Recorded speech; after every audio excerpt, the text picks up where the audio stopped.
అల్హమ్దులిల్లాహి రబ్బిల్ ఆలమీన్ వస్సలాతు వస్సలాము అలా రహ్మతుల్లిల్ ఆలమీన్ సయ్యిదినా వ నబీనా వ ఖాదినా ముహమ్మద్ వ అలా ఆలిహి వ సహబిహి వ మన్ వాలాహు ఇలా యౌమిద్దీన్. అభిమాన మిత్రులు, మీ అందరికీ నా ఇస్లామీ అభివాదం. అస్సలాము అలైకుం వరహ్మతుల్లాహి వబర్కాతుహు. ఈరోజు ఉపవాసం మానవ జీవితం మీద ఏ విధమైన ప్రభావాన్ని చూపుతుంది అన్న అంశాన్ని 5 పాయింట్ల అంశాల్లో తెలుసుకునే ప్రయత్నం అనేది చేద్దాం. ప్రథమంగా ఉపవాసం మనిషిలో ఆత్మ సమీక్షను, అంటే నన్ను నేను అనలైజ్ చేసుకునే గుణాన్ని ఉపవాసం అనేది నాలో పెంచుతుంది. కనుక ప్రతి క్షణం అనేది, ఎందుకంటే మనం 11 నెలలు ఒక విధమైన లైఫ్ అనేది లీడ్ చేసి ఉంటాం. ఈ ఒక్క మాసంలో ఏంటంటే అన్ని విధాల యొక్క రిస్ట్రిక్షన్స్ అనేవి ఈ ఒక్క మాసంలో ఉంటాయి. కనుక అడుగడుగున మనకు ఛాలెంజ్ ఉంటుంది, అడుగడుగున మనకు ఛాలెంజ్. కనుక ప్రతిసారి మనం ఏం చేస్తున్నాం, మనల్ని మనం అనలైజ్ చేసుకుంటూ ఉంటాం. సరేనా, లేదు నేను ఉపవాసంతో ఉన్నాను, లేదు సరేనా నేను ఇది చెయ్యకూడదు, సరేనా ఇది కరెక్ట్ కాదు, ఇది సబబు కాదు, నాకు ఇదే చెయ్యాలి. ఇలాంటి యొక్క ఆత్మ సమీక్ష అనేది, అలాగే ఆత్మ చింతన అనేది, ఆత్మ నింద అని కూడా మనం చెప్పుకోవచ్చు, నిరంతరంగా మనలో ఉంటుంది. కనుక మనం ఉపవాసం ఉన్నంతకాలం ఏం చేసాం, అల్హమ్దులిల్లాహ్ వీటన్నిటికీ దూరంగా అనేది ఏవైతే ఉపవాసాన్ని భంగపరచగలరో దూరంగా ఉండగలరు. కనుక ఇది సెల్ఫ్ అనలైజ్ కోసము చాలా మంచి అవకాశం ఏంటి ఉపవాసం. సరేనా, ఇక రెండవ విషయం ఏంటంటే, ఉపవాసం మనకు చెడు అలవాట్లను, వ్యసనాలను, సంభాషణ కావచ్చు, వీటన్నిటిని వదలడానికి గొప్ప అవకాశం. ఎందుకంటే ప్రవక్త సల్లల్లాహు అలైహి వసల్లం వారు ఉన్నారు, మల్ల మీద ఖౌల జూరి వల్ అమల బిహి ఫలైస లిల్లాహి ఫీ అన్ యదా తఆమహు వ షరాబ. అంటే ఒక వ్యక్తి అతను చెడు అనడం మానడం లేదు, తిట్టడం మానడం లేదు, బండబూతులు అనడం అనేది మానడం లేదు, అయితే ఆహార పానీయాలను అయితే వదిలేశాడు. ప్రవక్త సల్లల్లాహు అలైహి వసల్లం వారు ఏమన్నారంటే, ఇలా కేవలం ఆహార పానీయాలు వదిలేయడం వల్ల, నైతికతకు తిలోదాకలు అనేది పలకడం వల్ల అతనికి ఏ విధమైన యొక్క ప్రయోజనం అనేది చేకూరదు, ఆకలి దాహాలు తప్ప. అలాంటి ఉపవాసం అల్లాహకు అవసరం లేదు అని కూడా ప్రవక్త ముహమ్మద్ సల్లల్లాహు అలైహి వసల్లం వారు సెలవిచ్చారు. తమిళ సార్ ఇంకా మూడో యొక్క గొప్ప ప్రభావం ఏదైతే మన మానవ జీవితం మీద పడుతుందో దీనివల్ల అదేమిటంటే, మనిషి ఉత్తమ నైతికత విలువలనేవి ఉపవాసం వల్ల నేర్చుకుంటాడు. ఏ విధంగా అంటే, ప్రవక్త ముహమ్మద్ సల్లల్లాహు అలైహి వసల్లం వారు అన్నారు, ఒక విశ్వాసి అనేది చెడు అనడు, చెడు కనడు, చెడు వినడు. అయితే ఉపవాస స్థితిలో అతను అన్నిటికీ దూరంగా ఉన్న చుట్టుపక్కల ఉండేవాళ్ళు అలానే ఉండాల్సిన రూల్ ఏమీ లేదు. బహుశా వారు వచ్చి కెలకొచ్చు, ఇబ్బంది పెట్టచ్చు, లేదంటే అనరాని మాట అనొచ్చు, చూడరాని దృశ్యం అనేది చూడాల్సి రావచ్చు. ఇలాంటి సమయాల్లో ఉపవాసి ఏం చెయ్యాలి అంటే, అతను అక్కడ ప్రతీకార ఇచ్ఛ అనేది ఉండకూడదు అతనిలో.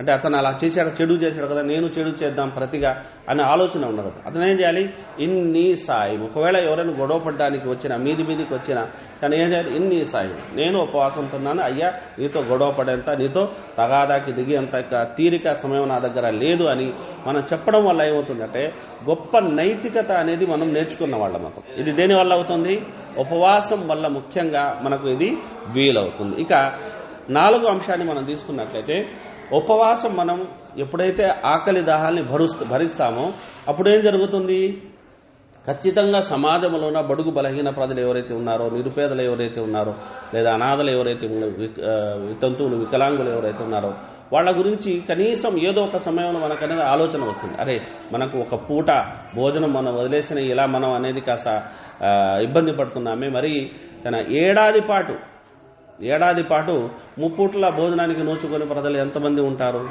కనుక ఒకవేళ అతను తక్కువ స్తోమత కలిగిన వ్యక్తి అయితే తక్కువగా అతను దాన ధర్మాలు చేయొచ్చు. అదే అతను ధనికుడు, కోటీశ్వరుడు, బిలియోనియర్ అంటే అతను ఒక సమాజాన్ని ఆ ఆకలి యొక్క బాధ నుండి అతను కాపాడగలడు. అలాంటి అంటే ఉద్యోగాలు సృష్టించడం కానీ, సరేనా, లేదంటే కంపెనీలు అనేది పెట్టడం కానీ, తద్వారా ప్రజలకు జీవనోపాధి కల్పించడం కానీ, ఇవన్నీ దేనివల్ల లభిస్తున్నాయి, ఉపవాసం ఉండడం వల్ల. ఈ విధమైన ప్రేరణ, సమాజానికి మేలు చెయ్యాలి, సమాజ హితం గురించి ఆలోచించాలనే ఆలోచన అనేది దేనివల్ల మనకు కలుగుతుంది అంటే ఉపవాసం వల్ల కలుగుతుంది. ఇక 5వ విషయాన్ని మనం తీసుకున్నట్లయితే, అది ఉపవాసం అనేది కేవలం ఆహార పానీయాలను వదలడమే కాదు. పూర్వం మనం తీసుకుంటే, అంటే ప్రవక్త ముహమ్మద్ సల్లల్లాహు అలైహి వసల్లం వారి యొక్క ధర్మశాస్త్రానికి పూర్వము వారు మాట్లాడకుండా ఉండడాన్ని కూడా ఉపవాసంగా పరిగణించేవారు.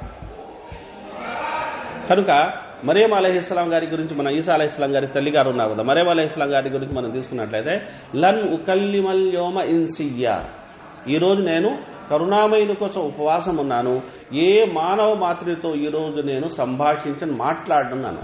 కనుక ఒకప్పుడు ఆ మాట్లాడకుండా మౌనంగా ఉండడం అనేది కూడా ఉపవాసంగా అనేది ఉండేది ఒకప్పుడు.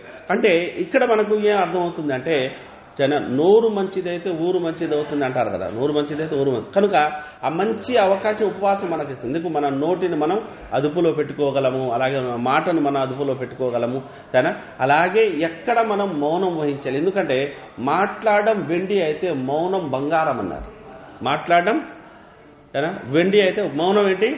బంగారం. అలా అని అన్ని చోట్ల మనం మౌనం పాటించాలని రూల్ ఏమీ లేదు. కానీ మాట్లాడిన చోట ఖచ్చితంగా మాట్లాడాల్సింది.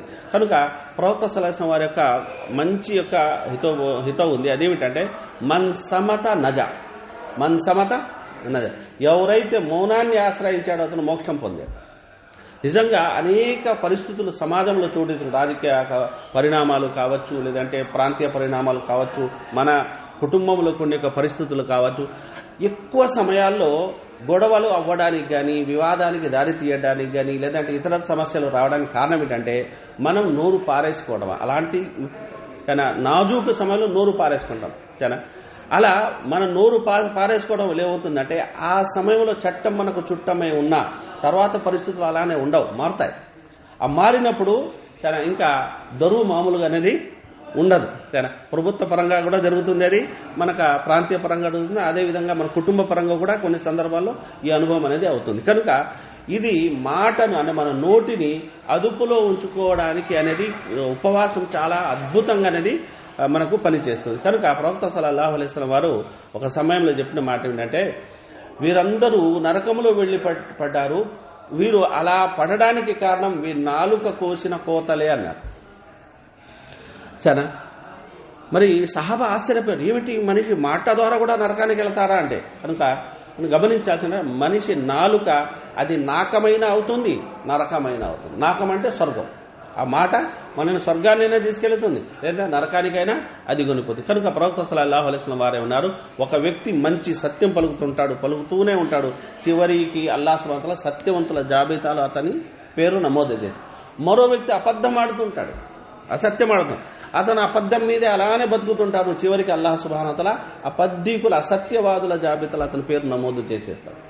చూస్తున్నారు, గమనిస్తున్నారు ఎంత ప్రమాదకరమైన మాట అనేది. సరే, కనుక అల్హమ్దులిల్లాహ్ ఈ 5 అంశాలు ఏవైతే ఉన్నాయో ఈ ఉపవాసం మానవ జీవితం మీద, అలాగే సంఘం సమాజం మీద కూడా చూపే గొప్ప ప్రభావం ఉంటాయి. వీటిని ఈ 5 ప్రభావాలని కనుక మన జీవితం మనం పుడికిపిచ్చుకొని కనీసం దానిలో కొన్ని మనం కొంతవరకు పాటించగలిగినట్లయితే ఖచ్చితంగా ఎవరికి మేలు జరుగుతుందా లేదా అన్న విషయాన్ని పక్కన పెడితే ఖచ్చితంగా వ్యక్తిగతంగా మనకు మేలు జరుగుతుందనడం ఎటువంటి సందేహం లేదు. అలాగే అల్లాహ్ సుబ్హానహు వ తఆలా కృపా కటాక్షాలు కూడా మనకు తోడుకుంటాయి. కనుక అల్హమ్దులిల్లాహ్ మనం ప్రస్తావించుకున్న విషయాన్ని పాటించే సద్బుద్ధి అల్లాహ్ సుబ్హానహు వ తఆలా మనకు ప్రసాదించాలి. ఆమీన్. జజాకుముల్లాహు ఖైరన్. వా ఆఖిరు దావానా అల్హమ్దులిల్లాహి రబ్బిల్ ఆలమీన్.